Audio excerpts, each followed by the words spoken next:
Bonjour, bienvenue dans cette vidéo où je souhaiterais vous présenter mon ouvrage qui va paraître en souscription au 10 juin aux éditions Artena. Alors, il s'agit d'un essai et d'un catalogue raisonné consacré à l'artiste peintre René-Antoine Wass, l'un des plus proches collaborateurs de Charles Brun. Wass qui est un artiste intéressant car il a participé aux principaux chantiers du règne de Louis XIV, notamment au plafond des grands appartements de Versailles, au Trianon de marbre également. Il est très célèbre pour avoir peint une grande partie des tableaux de chevalet du Trianon de marbre, avec d'autres élèves de Lebrun.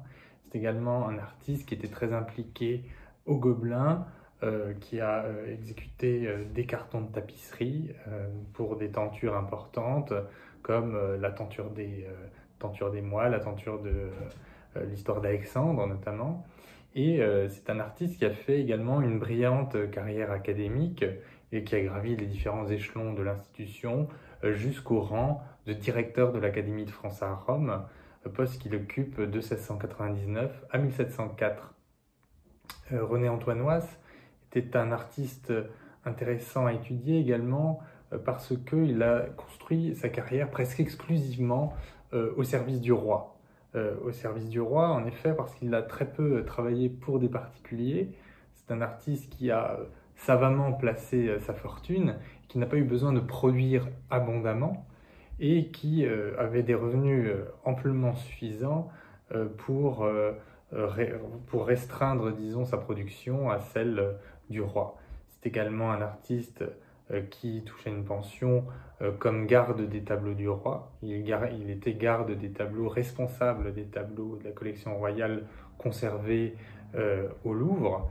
Et c'était un artiste donc qui était particulièrement proche des collections royales. Alors, j'ai étudié Wass car il me semblait important et intéressant de bien comprendre ce que signifiait peindre pour Louis XIV, à la fois en termes d'attente, mais en termes aussi de modalités de production. Qu'est-ce que signifie participer à l'exécution d'œuvres collectives comme les cartons de tapisserie, comme les plafonds peints par exemple. Comment s'adapter aux attentes royales? Alors, Wass, c'est un artiste dont la manière était, au départ, hein, quand on commence à l'étudier, assez difficile à saisir parce qu'il a beaucoup de manières différentes de peindre, parce que c'est un artiste qui comprenait très bien ce qu'on demandait de lui. Et donc, la touche qu'il employait pour peindre un grand paysage, par exemple, comme ceux qu'il a exécutés pour l'appartement des biens, eh bien, ces paysages étaient très différents dans les modes de représentation par rapport à, par exemple, ses tableaux de chevalet. C'est un artiste aussi qui savait très bien imiter la peinture de Lebrun, qui était une peinture de référence pour les bâtiments du roi dans les années 1670, et donc il répondait très bien à ces différentes attentes.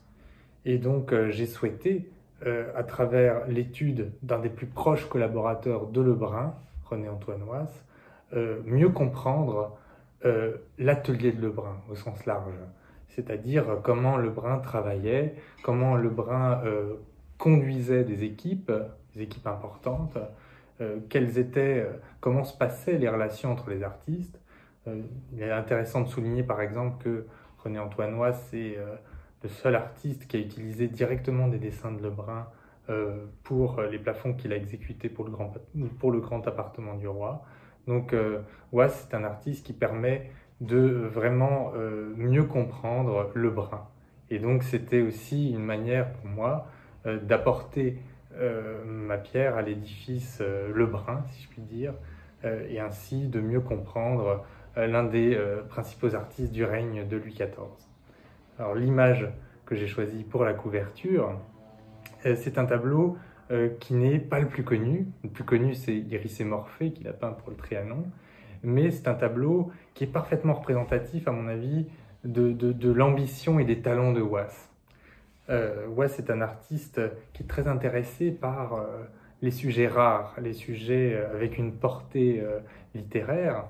Et c'est un sujet ici qui n'existe pas, qui n'est pas identifiable à une source textuelle à proprement parler. C'est assez intéressant. Il représente donc la déesse Minerve qui est en train d'inventer l'art des statues sous les yeux des habitants de l'île de Rhodes. Et donc vous avez un détail sur la couverture de Minerve qui est en train de sculpter une figure de l'invention, hein, une personnification de l'invention, que les Rhodiens sont en train d'analyser avec, disons, une large gamme d'émotions, hein, par rapport à ce qui est en train de se dérouler sous leurs yeux. Alors j'ai vraiment voulu que le détail de la déesse et de la statue figure en tête de l'ouvrage parce que d'une part donc le sujet était tout à fait représentatif de l'ambition de Wass en termes de rareté des sujets. Il cherchait à être original dans le choix de l'iconographie, mais également parce que on voit très bien le raffinement de la palette de l'artiste avec, vous voyez, des tons bleus, bleu-rose, comme ça, qui s'accordent et qui font partie de ce qui caractérise vraiment sa peinture à Trianon, à savoir des tons assez froids, une touche assez précise, même si les contours restent relativement moelleux quand on les regarde attentivement, et le manteau, enfin le drapé de la déesse est extrêmement virtuose. Il se prolonge comme ça, il prolonge la raideur de la statue, et donc il y a une sorte de comparaison entre l'art de sculpture, l'art de peinture, les possibilités de chacun, avec une architecture aussi qui est extrêmement rigoureuse dans le fond de la scène. Donc c'est un sujet aussi que je trouve très représentatif du raffinement du règne de Louis XIV dans sa construction intellectuelle. Et donc j'espère que vous apprécierez découvrir cet artiste qui était jusqu'à présent relativement méconnu parmi les peintres qui ont travaillé pour Louis XIV. Je vous remercie.